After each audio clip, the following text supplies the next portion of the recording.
সারাদিন গিয়ে রাত্রেবেলা সোমবার রাত্রেবেলাতে সেদিন তারিখ ছিল 12 রাত্রিবেলাতে ব্লগটা স্টার্ট করেছিলাম।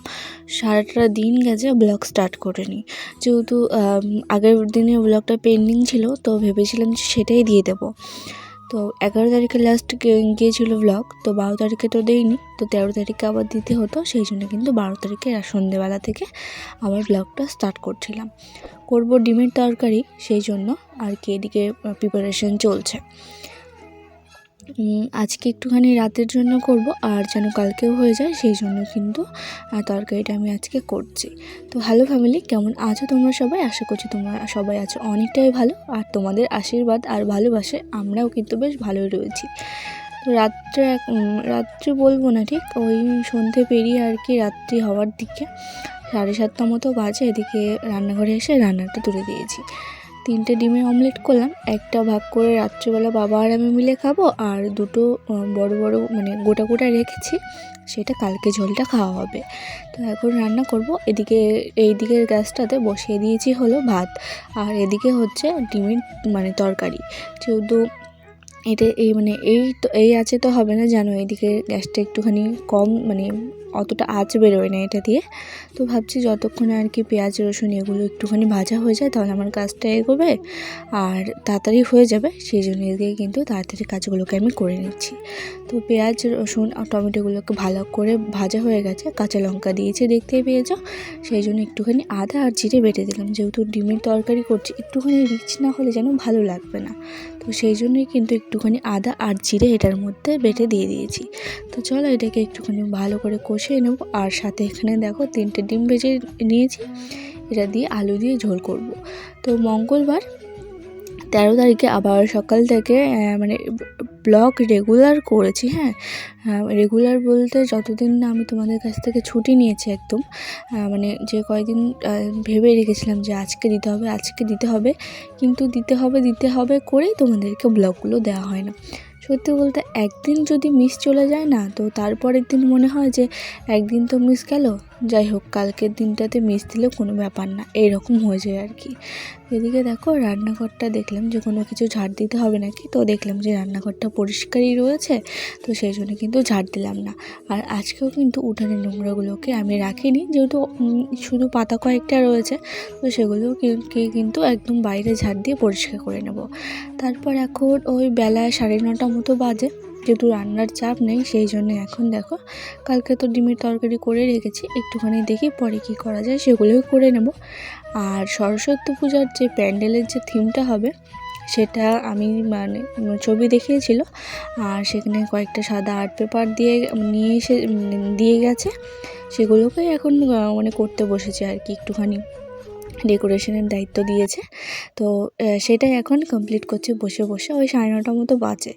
বাচ্চাগুলো এসেছিলো যে হয়েছে কিনা, আর আজকেই তো আর কালকে মানে আজকে ডেকোরেশন করবে ওরা প্যান্ডেলটা, আর মানে মণ্ডপটা, প্যান্ডেল না ঠিক মণ্ডপটা। তো সেই জন্য ভাবলাম যে ওদের কাছটা আগে একটুখানি করে দিই, কতই বা সময় লাগবে। কিন্তু আমি যদি প্রথমেই এই বুদ্ধিটা পেতাম তাহলে আমার আধ ঘন্টার মধ্যে পুরো কমপ্লিট হয়ে যেত। কিন্তু আমি তোমাদেরকে বলছি চলো। তো এখানে দেখলে প্রথমে কিন্তু আমি এখানে ভাগ করে নিয়েছি, আর এখানে 9টা করে ভাগ করে নিয়েছি। আর এখানে দেখো ফেব্রিকটাকে একটুখানি হালকা জলের মধ্যে দিয়ে গুলিয়ে নিলাম, যাতে ফেব্রিকটা না অনেকটাই ঘন হয়, তো সেটাকে একটুখানি আমি পাতলা করে নিলাম। আর এখানে একটা বীণা এঁকেছি, আমার ইচ্ছে মানে সরে এবার তোমরা দুর্গাপূজার মণ্ডপে অনেকেই দেখবে এরকমভাবে মানে থিমটা এইসবের উপর ছিল। আমি এবার পুজোতে বেরিয়ে যা দেখলাম যে যেখানেই যাই না কেন সরে মানে ব্যঞ্জন বর্ণ স্বরবর্ণ এগুলো থাকছেই আর কি। তো সেগুলোই আমাদের এখানে পুজোর মণ্ডপের থিম করা হয়েছিল আর কি, মণ্ডপটা সাজানোর জন্য। তো সেখানে দেখো স্বরে এসব আর কি সব মিলিয়ে গুছিয়ে এখানে আঁকার জন্য বলা হয়েছিল। তো এখানে প্রথমে আমি রুল দিয়ে করে নিচ্ছিলাম, সেটা করতেই কিন্তু আমার দেরি হয়ে যাচ্ছিলো, তারপরে মানে ছোটো হয়ে যাচ্ছিলো, বড় হয়ে যাচ্ছিলো, আর সেটাকে বারবার এরকম করতে কিন্তু আমার অনেকটা দেরি হয়ে গেছিলো। তারপর যে কটা করে নিয়েছে মানে ডিরেক্টলি একদম তুলি দিয়ে এঁকে দিয়েছি, যা হওয়ার হয়েছে আর কিন্তু। তো অনেক দিন পরে এগুলো লিখলাম, তো যেখানে যদি কোনো মানে ইয়ে হয়ে যায় তো তোমরা কিছু মনে করো না, কারণ স্বরবর্ণ এগুলো অনেক দিন ধরে লেখা নেই, কতটা মানে কোনটার দাগ কেমন হয় এগুলো সব ভুলে গেছি। তো এখানে দেখো প্রত্যেকটা ইয়ের মধ্যে একটা করে থিম দিয়েছি, এখানে বিনা দিয়েছি, ফুলের ডিজাইন দিয়েছি আর কি। তো আর আমি যা যা পড়েছি আর কি, অনেক ওয়ার্ড কিন্তু মানে এখন নেই, বাচ্চারা এখন পড়ে না। তো আমি যা যা পড়েছি, যা যা মনে আছে আমার সেগুলোই দিয়েছি। আর এতগুলো লেখা মানে তবুও কিন্তু এখানে সব কটা মানে কমপ্লিট করা হয়। ওই ঘুরে ফিরে একটাই মনে পড়ছে, ক ব সরিও সরে এগুলো মনে পড়ছে, কারণ এগুলো যেহেতু একটুখানি মানে সহজ বলতে কি এগুলো তাড়াতাড়ি মাথার মধ্যে চলে আসে। তো এই কটাই কিন্তু শুধু ঘুরে ফিরে মনে হচ্ছিলো, সেই জন্য সব কটা কিন্তু লেখা হয়নি, যা যা মনে ছিল সেইগুলো লেখা হয়েছে। তো এখন দেখো ওরা মানে ওদেরকে দিয়ে আসবো বিকেলবেলাতে নিয়ে যাব। তো সেই কাজগুলো সেরে রান্না একটুখানি করলাম, রান্না করা ছিল তো ভাত করলাম। আর এদিকে কালকে তো তরকারি করেই রেখেছি। তারপর এখানে দেখো বাসি নাইটিটাকে ভালো করে কিন্তু এখানে ধুয়ে সে তো বাবার একটা লুঙ্গি কেচে দিয়েছি, বাবা বলে একটুখানি কেচে দাও। তো দিয়ে এখন আমি ভাত খাবো।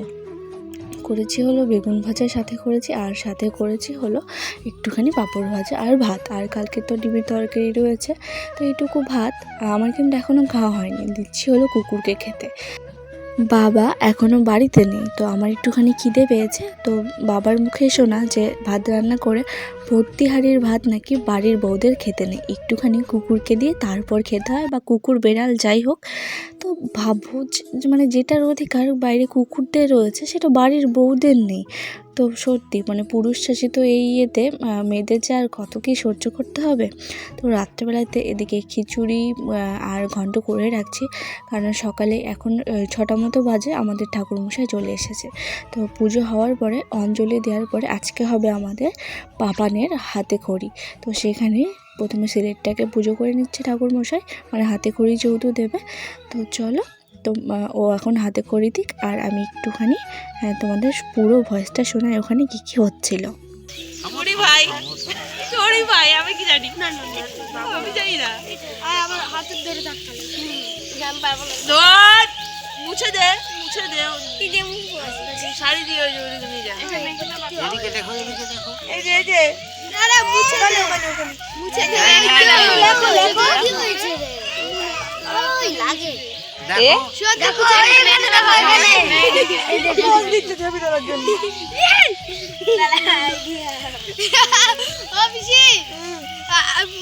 হাতটা নিচে দিয়ে দিল, ভাইয়ের ফোটা হাত দিয়েছে।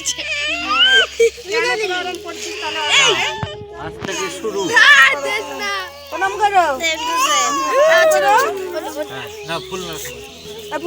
এখন ওই 7:30 মতো বাজে, আমাদের এখানে কিন্তু পুরো পুজো এখানে কমপ্লিট হয়ে গেছে। মানে প্রথমে অঞ্জলি হয়ে গেছে, যজ্ঞ হয়ে গেছে, আর তারপরে কিন্তু পাপানের হাতে খড়িটাও কিন্তু একদম হয়ে গেছে। তো কোথাও ঘুরতে যায়নি সেটা না, পরের ভিডিওতে বলবো। তো চলো আজকে টাটা।